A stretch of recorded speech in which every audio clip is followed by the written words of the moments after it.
जय शनिदेव। प्रिय दर्शकों, मैं राजेश जोशी आपका ज्योति जागृति केवल सत्य कार्यक्रम में आज फिर से स्वागत करता हूं। प्रिय दर्शकों, हमारी जानकारी, हमारी चर्चा इस विषय को लेकर चल रही है कि राहु और सूरज देवता का जो ग्रहण योग बनता है विभिन्न लगन कुंडलियों में कहाँ कैसा रिजल्ट देता है और आपको किस ग्रह की शांति करवा करके दूसरे ग्रह को अच्छे रिजल्ट देने में बाध्य करना होगा।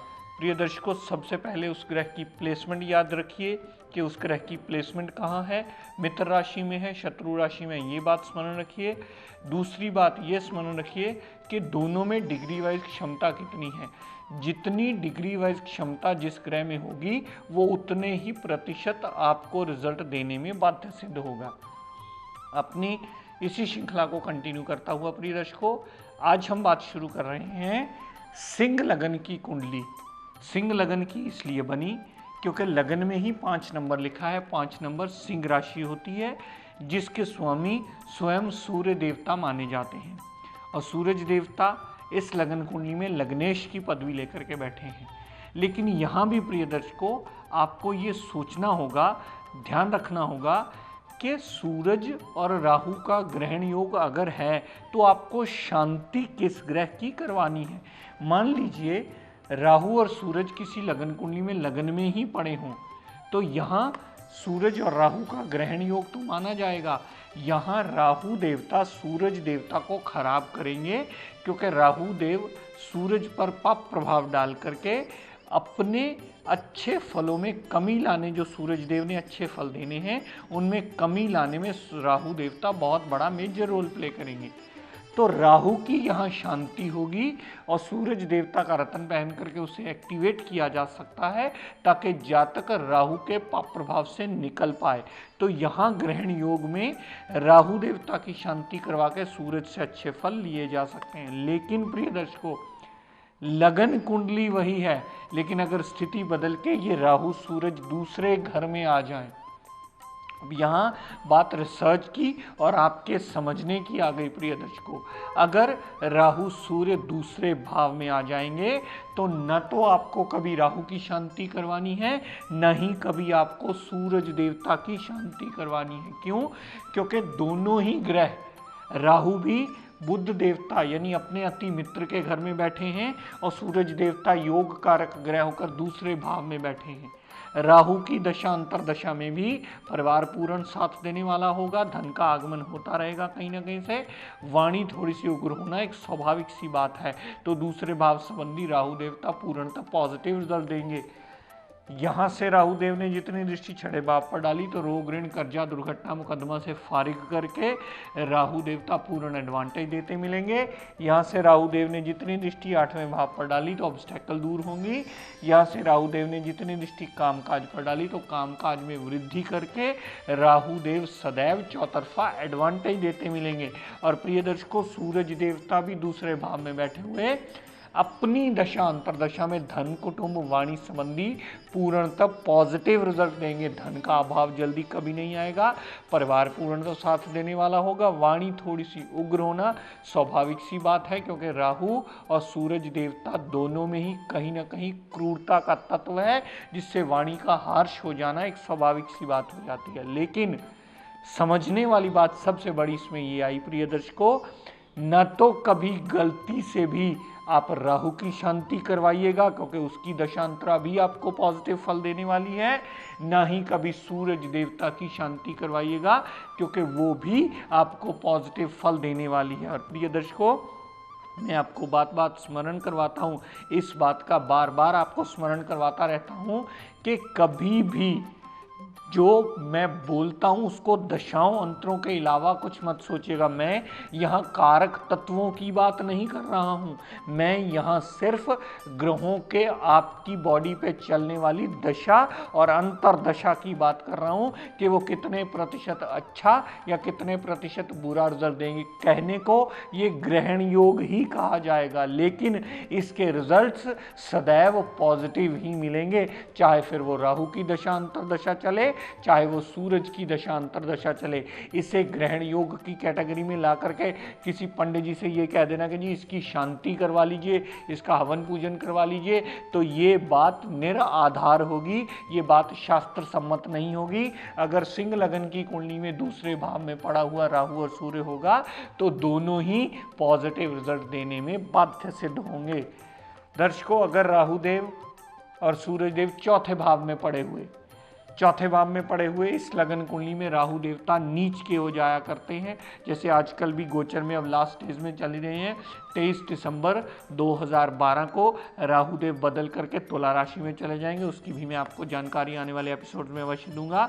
तो चौथे भाव में पड़े हुए राहु देवता और सूरज देवता का ग्रहण योग तो अवश्य होगा, लेकिन यहाँ आपको राहु देवता की शांति करवानी होगी।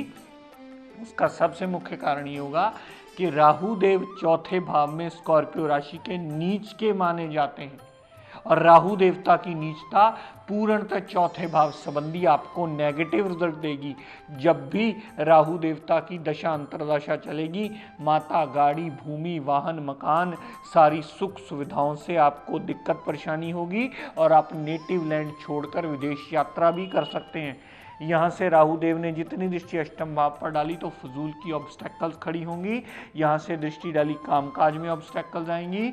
यहाँ से राहु ने नवम दृष्टि जो 12वें भाव पर डाली तो जातक विदेश जाकर के नौकरी करके भी अपना घर बार चला सकता है। लेकिन प्रिय दर्शकों, सूरज की दशा अंतर्दशा यहाँ पूर्णतः पॉजिटिव रिजल्ट देगी। माता, गाड़ी, भूमि, वाहन, मकान, सारी सुख सुविधाएं लेने में संपन्न अवश्य करेगी, क्योंकि सूरज इस लगन कुंडली का एक योग कारक ग्रह है और वो उतने प्रतिशत अपनी दशांतरा में रिजल्ट अवश्य देगा। जितने प्रतिशत कैपेबिलिटी डिग्री वाइज उसमें होगी, वो उतनी क्षमता के रिजल्ट देकर आपको चौथे भाव संबंधी भी एडवांटेज देगा। और जितनी दृष्टि उसने दशम भाव पर डाली तो कामकाज में भी सूरज देव की दशा अंतर्दशा आपको कामकाज को और अच्छा करने में सदैव सहायक सिद्ध होगी। तो चौथे भाव में पड़े हुए राहु सूरज का ग्रहण योग माना जाएगा और यहाँ राहु देवता की शांति करवा करके सूरज देवता का रतन पहन करके आप बॉडी में बैलेंस बना सकते हैं और आपके रिजल्ट्स इसमें पॉजिटिव कर सकते हैं। और राहु की शांति की हुई सूरज को अच्छे रिजल्ट देने में बाध्य करेगी। दर्शकों, राहु सूर्य अगर पंचम भाव में पड़े हुए, पंचम भाव में भी राहु देवता को नीच का माना जाता है और यहाँ पर भी राहु देवता की डाली हुई दृष्टि सदैव आपको कष्टकारी होगी। राहु देवता यहाँ पर प्लेसमेंट में आने से पंचम भाव में मेंटली पीस डिस्टर्ब करेंगे, स्टमक में प्रॉब्लम होगी, औलाद को कष्ट होगा, औलाद से भी कष्ट होने का योग बनता है, लव रोमांस में नाकामयाबी, अनसर्टेन लॉस का योग भी बनता है, क्योंकि धनु राशि में भी राहु देवता को नीच का गिना जाता है।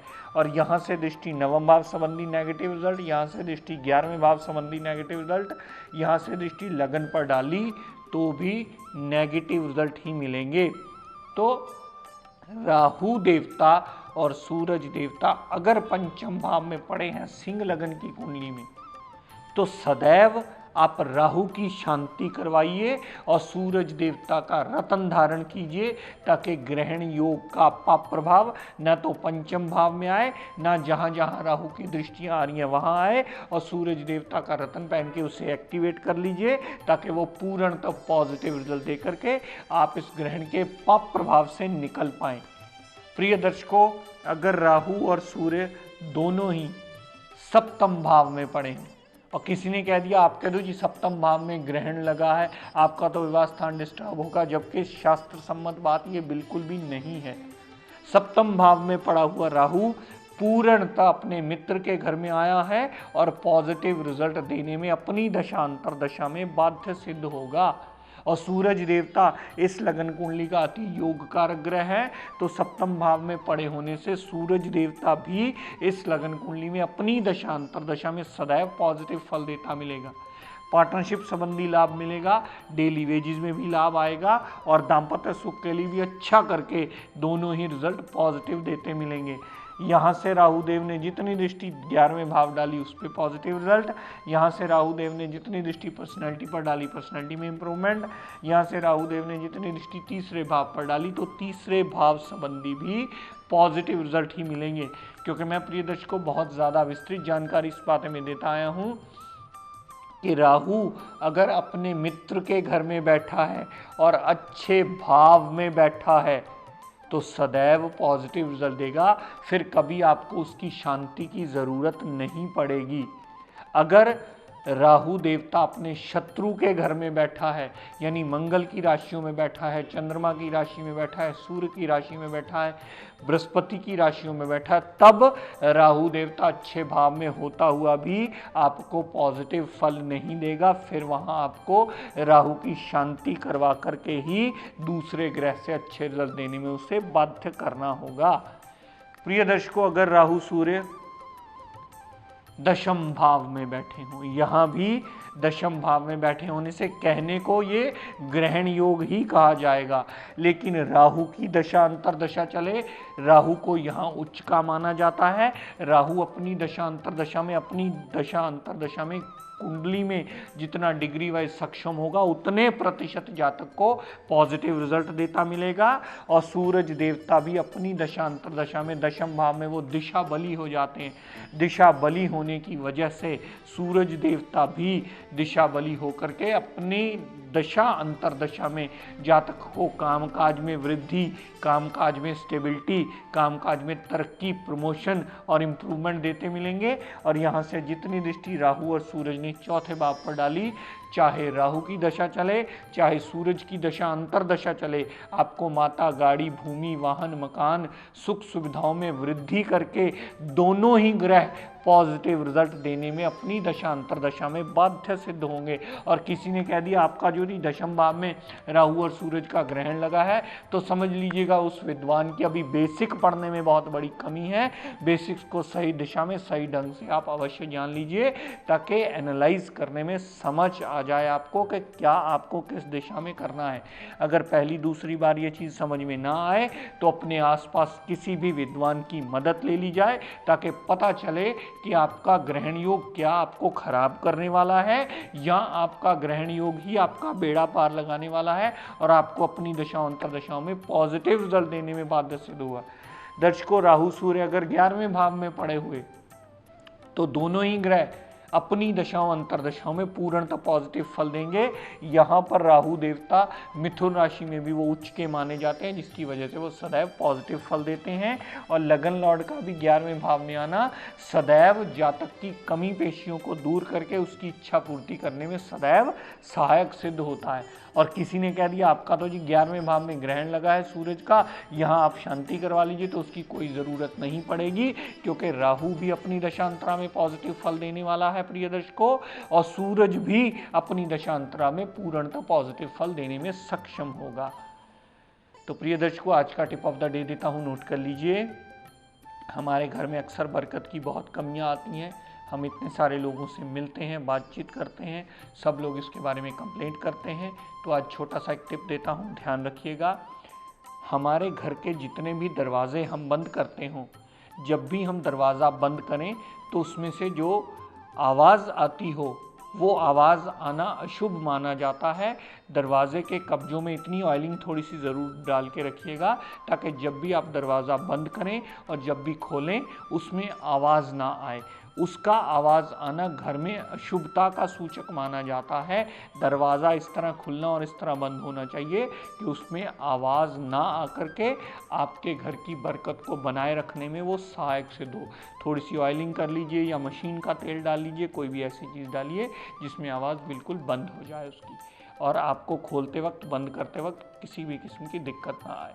तो प्रिय दर्शकों, आज अपनी वाणी को यहीं विराम देता हुआ हम सब के लिए मंगल कामना करता हुआ शनिदेव से ये प्रार्थना करता हूँ कि हे शनिदेव हम सब पर अपनी कृपा दृष्टि, दया दृष्टि सदैव बनाए रखें। जय शनिदेव।